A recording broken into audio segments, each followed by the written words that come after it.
Нервланып беткәндер инде безнең блогерлар көтә-көтә. Юк, без билгеле бөтенебездә хәзер интернет заманында, социаль челтәрләр заманында яшибез һәм һәрбер адымыбызны без фотографияга төшереп, анда интернетка урнаштырып барырга тырышабыз. Бар безнең мөселман блогерларыбыз, алар менә инде көн узын йөриләр. Без менә бүген хәзер монда, һәм берничә хәзрәттән ишеткәнем булды. Рамазан аеның савабы кими дигән менә сүзләр. Бу чыннан да шулаймы? Я бер яктан караганда алар бит инде ислам динен популярлаштыралар, име? Икенче яктан менә бу мактану ни дәрәҗәдә савапны киметә икән, Рафис хәзрәт. Иң яхшы дәгъват үрнәк дип әйтәләр, мәсәлән, үз үрнәгендә күрсәтү. Менә бу әйткән хәзрәтләр белән гомумән килешә алмыйм. Нигә дип әйтсәгез, чөнки без бүгенге көндә булсын бу республика күләм ифтарны оештырабызмы, башка ифтарны оештырабызмы, алар өчен фото отчет оештырабыз, кем оештырганын беләбез, шулай бит, кем акча матди яктан булышкан, кем волонтер булып килгән, шулай бит. Шулай ук инде без менә бу социаль яктан, социаль массовый яктан нитсәк, әгәр дә ки мәгълүматны җиткезсәк, Рамазан ул күп закламый, иншалла, берничә елдан соң тагын безнең татар халкының бер гадәте булып калачак. Менә бу Сабантуй турында, кем Сабантуй турында белми, бөтен халык Сабантуй турында белә.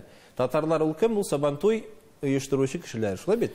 Татарлар нәк шулай ук, иншалла, берничә ел үткәч, менә булай без әкрен генә хәзер шулай телевизордан чыгышлар ясап, радиодан чыгышлар ясап, интернет челтәрләрендә шулай мәгълүмат киң таралгач, әйтәләр, татарлар, мөселманнар, алар Рамазан айы килгәч ураза тота дип әйтәләр. Һәм инде менә закламый, ышаныгыз минем сүзләргә, сирәк и калыр, кайда ураза тотмаган кеше булмас.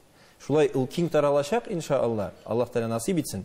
Безнең һәр гаиләдә ураза тотучы булыр һәм ураза турында ишетмәгән кеше булмас.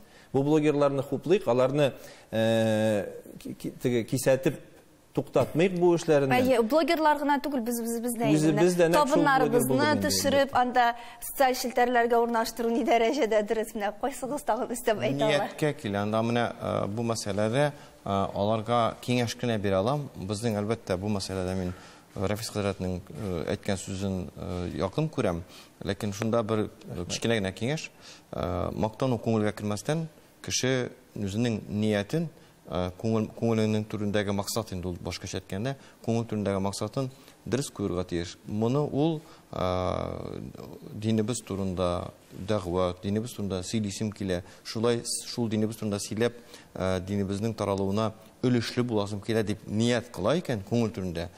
Аңа әҗирдән башка бер нәрсә язылмый, моны